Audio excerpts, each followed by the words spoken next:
Ya se está hablando del evento de Apple para el mes de marzo y es que va a ser un evento muy grande. Vamos a ver muchos productos de los que ya tenemos, mucha información, incluida la esperada renovación del iPad. Pero de lo que no se está hablando tanto y también es muy interesante es de los Mac, que también van a renovarse con nuevos procesadores y periféricos. Por cierto, como curiosidad, Apple ha organizado estos eventos de primavera en 7 ocasiones y 6 han sido en el mes de marzo, que coincide con la fecha en la que los estadounidenses empiezan a recibir las devoluciones de los impuestos de la hacienda pública, por lo que la gente tiene dinerito fresco, fluyendo para comprar nuevos productos. Volviendo al tema de los Mac, Apple está planeando una gran actualización de todos los periféricos para Mac, como el Magic Keyboard, el Magic Mouse y el Magic Trackpad. Ahora vendrán con conexión USB-C. Y ya está. Esa es la gran actualización. Sígueme para más noticias.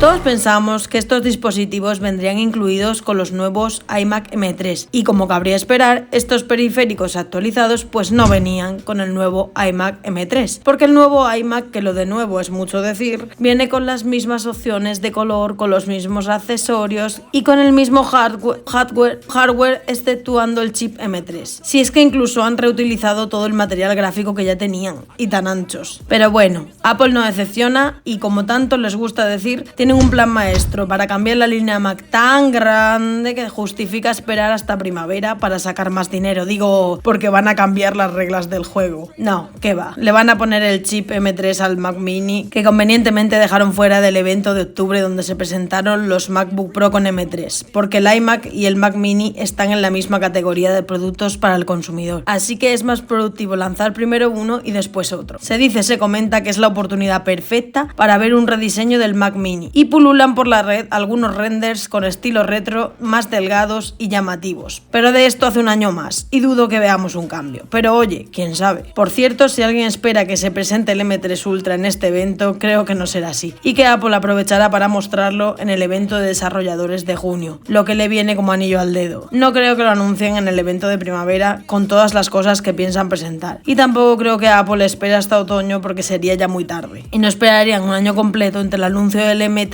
Max y el Ultra. También sabemos con certeza que los MacBook Air de 13 y 15 pulgadas con el chip M3 llegarán en este evento, que también quedaron fuera del evento de octubre por lo que ya sabemos. Apple quería vender la nueva MacBook Pro M3 de 2.000 euros y así tenía todo el centro de atención. Además, Apple lanzó el MacBook Air de 15 pulgadas con el M2 el verano pasado, por lo que ya tocaba actualizar. Del Mac Studio y el Mac Pro todavía no sabemos nada, pero es posible que no se renueve hasta otoño de 2024, coincidiendo, como he dicho antes, con la presentación del M3 Ultra. Las Vision Pro, el producto más importante de todos, lo vamos a ver seguro. Los rumores apuntaban a primeros de 2024, pero técnicamente marzo sigue siendo principios de 2024 y no creo que hagan un evento más aparte solo para esto. Además, para esta fecha ya tendrán pulido el paquete de aplicaciones y se sabe que los empleados van a comenzar las formaciones para este dispositivo en enero de 2024. La mala noticia es que al principio serán exclusivas para el mercado estadounidense y no se conocen las fechas en las que llegarán al resto del mundo. ¿Qué más se va a presentar?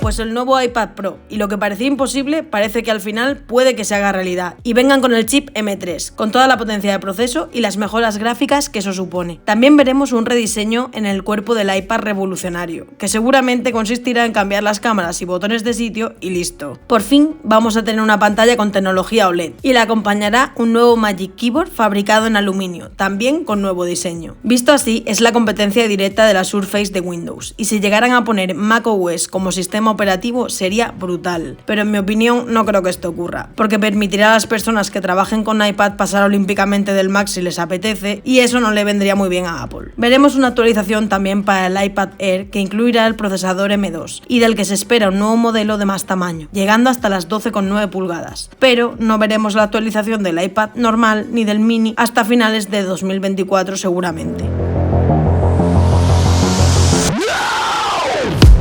Y nada más, espero que te haya gustado el vídeo y las noticias, y si es así, suscríbete y dale like. ¡Hasta la próxima!